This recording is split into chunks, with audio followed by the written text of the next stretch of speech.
Fourth case on our docket this morning is 24-10699 Garcia versus Fuentes Restaurant Management Services, Inc. Ms. Signs. Good morning, Your Honors. My name is Christiana Signs. I'm with the law firm Greenberg Trari, and we represent the defendant's appellants in this case, who I will refer to as Gloria's this morning for the sake of simplicity. This appeal asks whether Gloria's waived its right to arbitrate by substantially invoking the judicial process through 4 acts that the Fifth Circuit has already held do not substantially invoke the judicial process.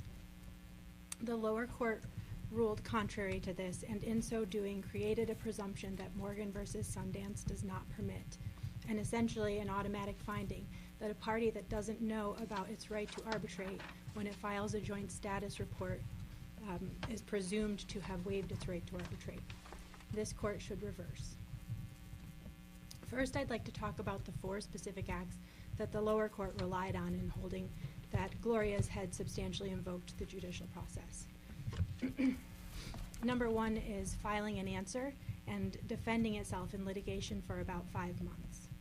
Now, this court's seminal case law on waiver through litigation conduct holds that filing an answer does not waive the right to arbitrate, including Tenneco Resins Incorporated versus Davie International and Walker versus J.C. Bradford and Company. In both of those cases, the defendant had filed an answer and taken other action in court, and the Fifth Circuit held that they had not substantially invoked the judicial process. Filing an answer does not substantially invoke the judicial process, even if the answer itself does not mention arbitration. That is what this court held in Pacheco versus PCM Construction Services. And finally, in terms of the time period, these 3 cases that I just cited involve substantially longer time periods, and I'm talking about the period between filing the complaint on the one hand and filing the motion to compel arbitration on the other. In this case, that was about a 5-month period. In Pacheco, in Tenneco, it was an approximately 8-month period. And in Walker and Pacheco, it was a 13-month period, which is more than 2 times the amount of time we're talking about here. So that's Act 1. The second act that the lower court relied on in finding substantial invocation of the judicial process is participating in preliminary written discovery. The cases I just cited to you are on point here as well. In both Tenneco Resins and Walker, not only had the defendant filed an answer and participated in the judicial process for longer than 5 months, they had also served interrogatories and requests for production, written discovery. And in fact, in Tenneco Resins, the defendant had done quite a bit more. The plaintiff had noticed a deposition to take place here in Texas, and the defendant had filed a motion for a protective order and said the deposition should take place in Germany. And the court granted that motion, and the defendant had also filed an opposition about whether the depositions, they had to produce more witnesses and comply with the Hague Convention. All of that was before the court in terms of discovery, and the Fifth Circuit said that it and other courts have allowed such actions and considerably more before finding a party has substantially invoked the judicial process. So that brings us to action number 3. Action number 3 was mediating. Now, first, let me ask you, as a matter of common sense, how can privately mediating a matter out of court substantially invoke the judicial process? The whole point of private mediation is that the parties do not want the court to decide the issue. They want to resolve it out of court. But second, and perhaps more importantly, this court has already addressed out-of-court settlement efforts and said that they do not substantially invoke the judicial process. And that was in Walker. It expressly addressed out-of-court settlement efforts and said that doesn't substantially invoke. It wouldn't make sense to hold otherwise. We want to encourage out-of-court efforts at settlement. So that leaves us with action 4, which is filing the joint status report.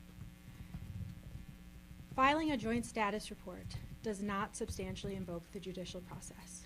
In Pacheco, the defendant filed a joint status report, and it didn't mention arbitration, and this court still held that the defendant had not substantially invoked the judicial process. Pacheco is notable because the court decided that case completely on whether the defendant had substantially invoked. It said we're not even going to address prejudice.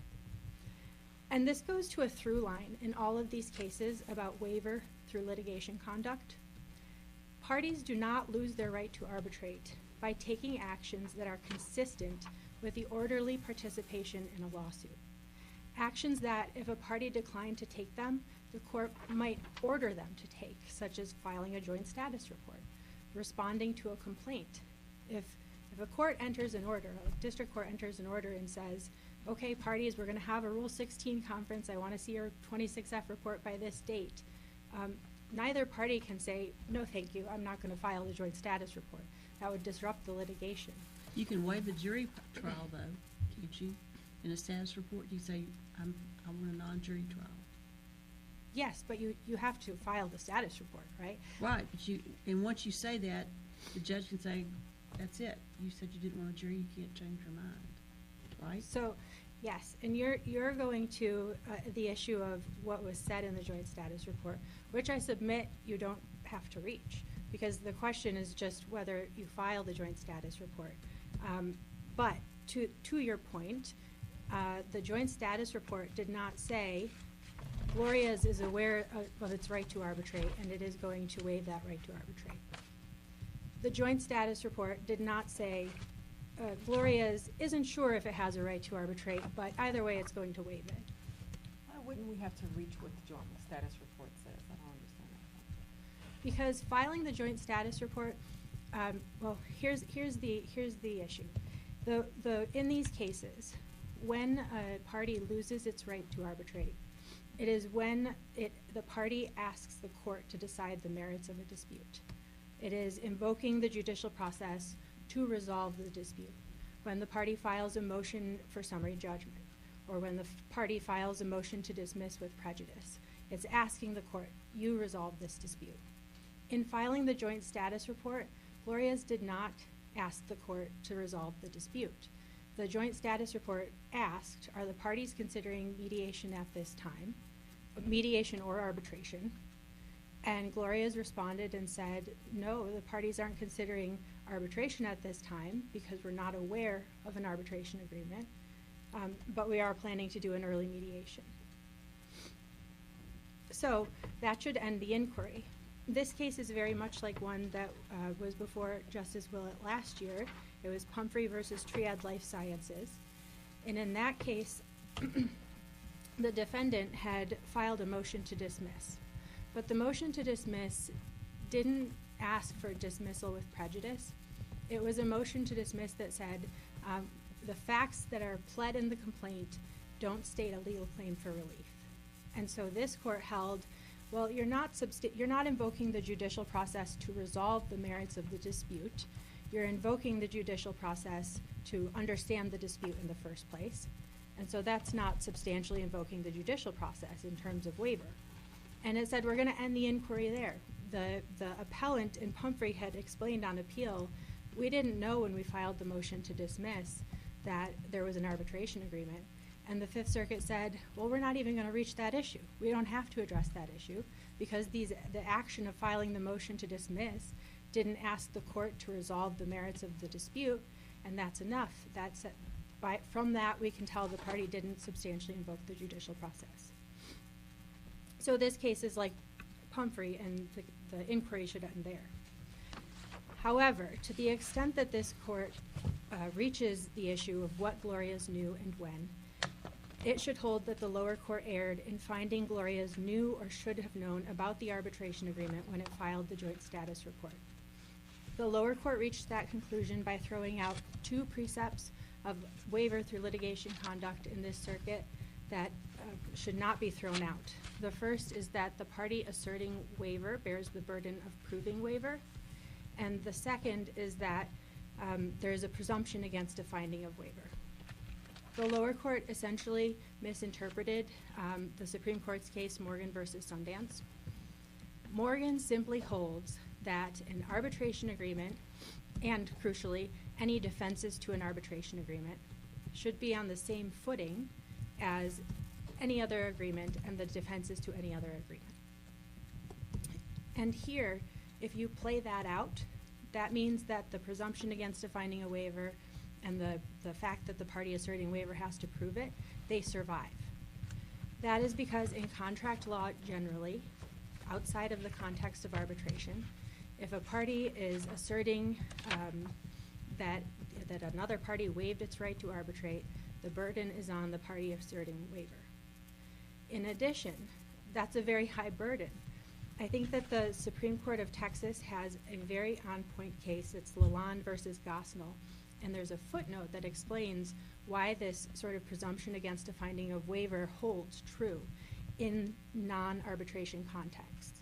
Lalonde was not an arbitration case. It had nothing to do with arbitration, but it went to great lengths to explain the standard for waiver through litigation conduct outside of the context of arbitration. And it said to prove waiver, a party has to prove the intentional relinquishment of a known right by a preponderance of the evidence. That's a really high standard. You're proving intent, and you're proving knowledge, and you're proving it by a preponderance of the evidence. And so in a close case, the party asserting waiver is going to lose. There is, in that regard, a presumption against a finding of waiver. Well, let's change the facts a little bit and test that theory. Let's suppose you'd gone to trial and you'd lost, and then you said, oh my gosh, we found this last night in our file. We didn't know about it. We want to arbitrate now. So those are not the facts of the case. I know they're not the facts, but you said it's got to be a known right, and you have to intentionally waive it. Here, let's say your client didn't find the document. They didn't know they had the right to arbitrate, but they found it after trial. At that point, you would have substantially invoked the judicial process because you would have done more than... What's that got to do with your known intentional waiver? I think they're two different. It seems to me they're two different concepts. I think they are two different but related concepts. And like the Fifth Circuit held in Pumphrey, you don't reach the knowledge part unless or until you find that the party substantially invoked the judicial process. Well, when the district court tells you, I want a pretrial report by this day, and you've got to have certain things in it, and you don't put those things in it, what happens? The district court wasn't saying it wasn't saying you have a deadline to assert arbitration, and if you don't, then you're going to waive it. The district court's report said, are the parties considering arbitration at this time? And your client affirmatively said no. Yes, We are not. because it didn't have knowledge of the right to arbitrate. But it was in your files. Well, the record shows that the defendant, Gloria's, had been using this arbitration agreement in conjunction with a workplace injury policy that they had. And the workplace injury policy and the arbitration agreement were being handed out to employees since back in 2014. In mid-2022, they stopped using that workplace injury policy, but it took some time to implement that, right? This is a company, and so there's a transition period. And the plaintiff started working in October 2022, and so at that time, she still got the arbitration agreement, and she still got the blank acknowledgement, and signed and returned it.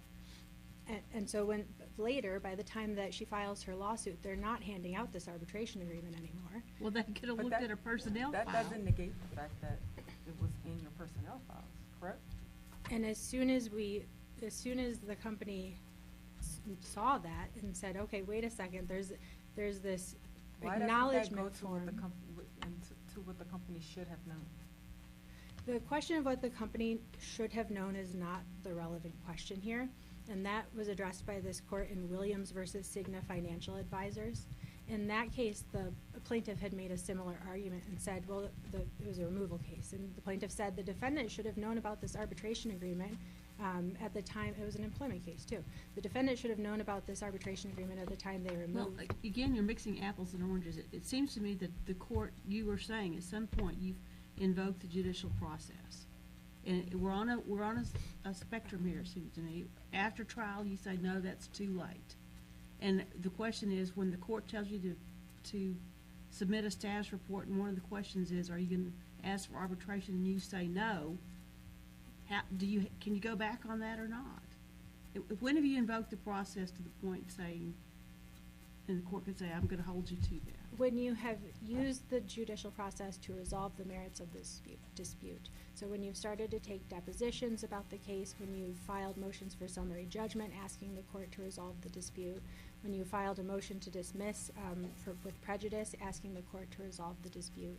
But at that point, in filing the joint status report, they hadn't asked the court to resolve the dispute. They weren't aware.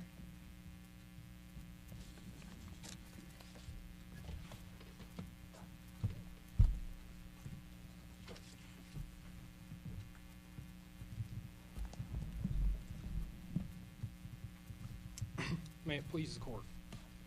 Good morning, Your Honors. My name is Drew Herrmann, and I, along with my co-counsel, have the privilege of representing plaintiff Diana Garcia, the appellee in this matter. At the outset of this case, in response to a court-specific question about whether the parties are considering arbitration, the parties clearly and unambiguously represented to the district court that, quote, the parties are not considering arbitration to resolve this litigation, end quote. And although defendants have now stated in their argument that they said that because they were not aware, that is not what the joint status report says. The joint status report goes on to say, quote, and defendants are not aware of any arbitration agreements, end quote. Yet, several months later, despite representing to plaintiff and the court that they were not considering arbitration to resolve this litigation and were not aware of any arbitration agreements, defendants filed a motion to compel plaintiff Garcia to arbitrate her claims pursuant to an unsigned arbitration agreement. Ultimately, the district court denied defendants' motion to compel arbitration, correctly finding defendants waived any right they may have had to compel plaintiff to arbitrate her claims. Therefore, the sole issue on appeal is whether defendants' explicit statement that they were not considering arbitration to resolve this litigation was a waiver of their right to arbitrate. Could the district court have done that? Could it have a standing order that says, when you file your answer, I want you to also tell me if you're aware of an arbitration agreement, and if so, are you going to seek arbitration? Could they do it early on in the litigation? And if you say no, you've waived it. Yes, Your Honor, and that goes with the court's ability to manage their own docket. In fact, courts do things like that all the time with pretrial orders, for instance. You have to make certain objections within your pretrial order, or they're waived. And that just goes to the court's management of its own docket. Was there anything that indicated that if you said in the pretrial order, we're not aware of an arbitration agreement, we don't currently intend to invoke arbitration, that this is going to be binding on you, this is kind of it, you must declare now? Was there anything that suggested that? I think the fact that it's being asked by the court and the parties are stating it in open court, not only to each other, but to the court, I think that is critical. And in fact, joint status reports are used to narrow the claims. And in fact, this court has held in other opinions that where a party leaves in the section about claims, which is a requirement under 26F, you have to set forth your claims and defenses, that if you leave things out, that you cannot pursue those. And so the whole purpose of a joint status report is to narrow the dispute, and so the court can manage its own docket. How much work is the joint report doing? If there were no joint report, would you still be hammering on waiver? No, Your Honor. So that's the critical. The explicit representation in the joint report is kind of the linchpin of what happened here. And if we hold there is no waiver, then what's your strongest argument for affirmance? Yeah, Your Honor. So that goes to the question about if there's no waiver, is it because there was not an explicit statement, which we contend that defendants cannot seriously dispute that their statement to plaintiff in the court that they're not considering arbitration, that is the quintessential overt act that evinces a desire to litigate rather than arbitrate.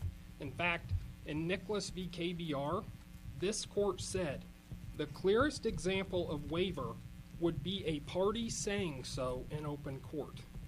In other words, defendant's unequivocal statement to the court that they were not considering arbitration to resolve this litigation is the epitome of what this court has said is the clearest, most explicit example of waiver. I thought the question was, if we say there isn't waiver, what's your Why strongest do you still argument? win? If there isn't waiver, the Right. only issue on appeal is waiver. So the only issue that the court has affirmatively ruled on is the issue of waiver. And really what defendants, the test that they're advocating for is the test that this court uses to look at implied waiver, the substantially invoke the judicial process, because you have to look at the parties' actions to infer or imply whether they waived arbitration. But here, we don't have to look at their actions because they said so. They made it known.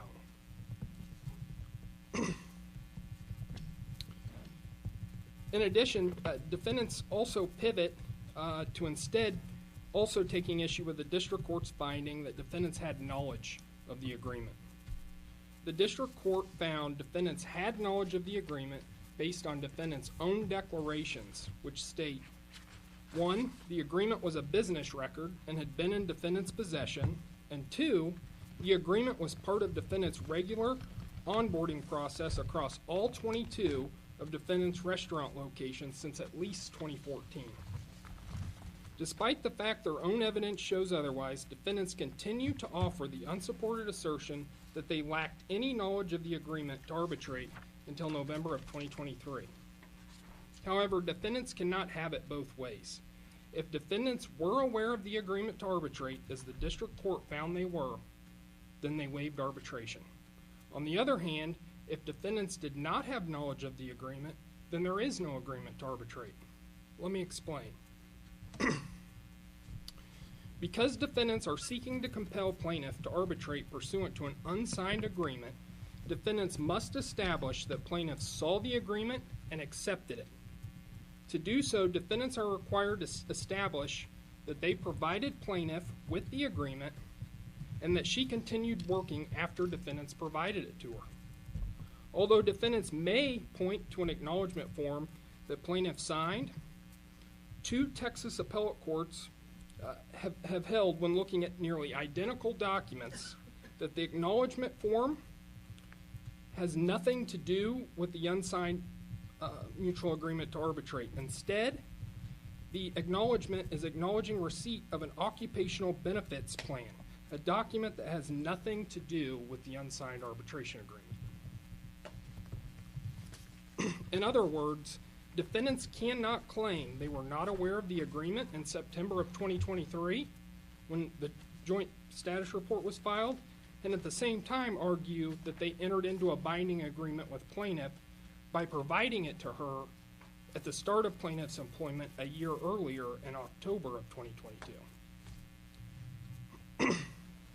Simply put, if defendants do not have knowledge of the agreement, then they never had an agreement with plaintiff in the first place. How is today's case different than the facts in TriStar? In TriStar, the company had the arbitration agreement. It's so TriStar is distinguishable in several ways. One, in TriStar, the company was being wound down, and none of the employees who worked at TriStar when the plaintiff worked there were still employed. And so no one who had been part of the arbitration process at TriStar were even employed. What and else? Go ahead. No, what other kind of points of distinction are there? Yeah, so also, and I'm losing my train of thought.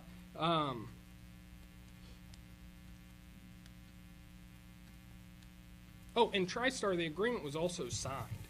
So defendants didn't have to affirmatively say that they had knowledge of it. The fact that it was signed was sufficient to bind the plaintiff to the agreement. There was no need for them to say whether or not they were aware of it.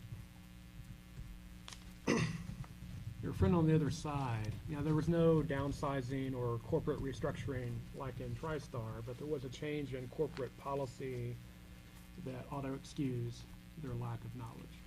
Your Honor, the individual who purportedly gave this agreement to the plaintiff, which the plaintiffs have disputed, Plaintiff Garcia has affirmatively stated she never received this unsigned agreement. But the person who provided a declaration, one of the people, is the people who said that they gave it to her. So he's still employed. He has been, and to my knowledge to this day, is still employed there. Ultimately, defendants knew, and indeed defendants argue that they contracted for the right to arbitrate. There is simply nothing in the record to suggest that the district court committed clear error by finding defendants' own evidence established their knowledge of the agreement. According to defendants, the agreement had been in their possession and was a standard component of their new hire onboarding process across all 22 of defendants' restaurant locations since at least 2014. Small podium. Finally, I want to make a note about defendant's citation to a declaration from defense counsel. This declaration merely states that the agreement was located in November of 2023. Critically, defense counsel's declaration does not say defendants were unaware of the agreement or that defendants themselves were not aware of the agreement. Like defendants, defense counsel also cannot say defendants did not have knowledge of the agreement, because that would be tantamount to admitting that there was no agreement to arbitrate in the first place. Defendants simply cannot have it both ways. They cannot argue that they were unaware of the agreement and at the same time argue that the agreement had been in their possession and had been part of their new hire onboarding process since at least 2014. Now, if there are no further questions, we would ask this court to affirm the district court's order denying defendant's motion to compel arbitration. Thank you.